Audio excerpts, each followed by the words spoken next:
Viewers, U.S. Central Command, which is responsible for U.S. military operations in the Middle East, said its forces have destroyed Islamic Revolutionary Guard Corps command and control facilities, air defense installation, as well as missile and drone launch sites and airfields.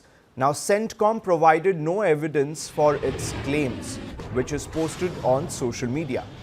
Viewers, it however claimed that it will continue to take decisive action against imminent threats posed by the Iranian regime.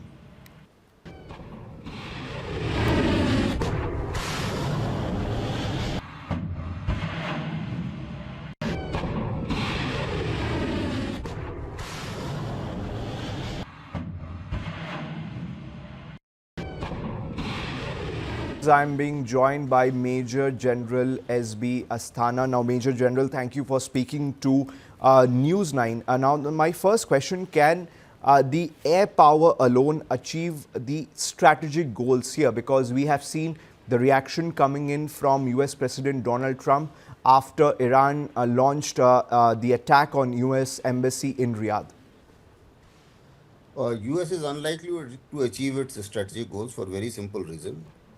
Because firstly, the goals were ambitious, and secondly, they have not actually prepared for it.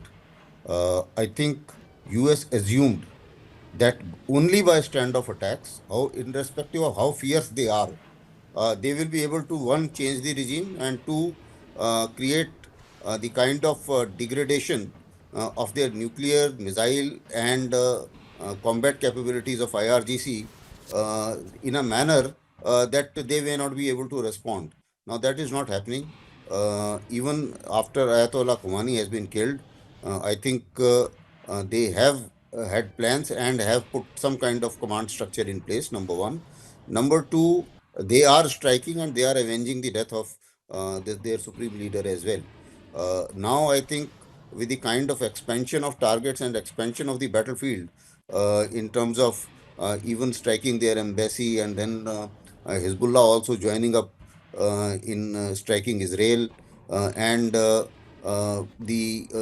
Iranian regime and IRGC targeting all the neighboring countries and all the allies, and also expanding the range of targets. Apparently, the American plan has not worked. Secondly, still America doesn't have a plan B of a ground operation. They have not prepared for any ground operation. Last time, if you remember, that when they launched an operation against Iraq or Afghanistan, in both cases, they have prepared for a very long trail of ground logistic support.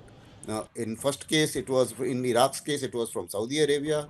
In case of Afghanistan, it was from Pakistan. No such preparations have been made. As of now, they have only did heavy posturing, and they thought that perhaps only by standoff attacks Iran will give in, which I don't think would be possible. Yes, Iran will take a lot of beating, lot of casualties, but then they have nothing to lose. At this point of time, their Iranian strategic aim is to impose heavy cost on America in terms of the military cost as well as in terms of the political cost.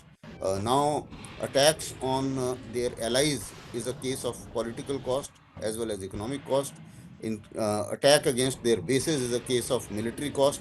And in case they are able to sink some ship, it will be a very heavy loss of face as well for America. Americans have started facing casualties. Their damages are not coming out because they have blocked a large number of media channels in a manner that they don't want to show themselves in poor light. But yes, they have suffered the damages also.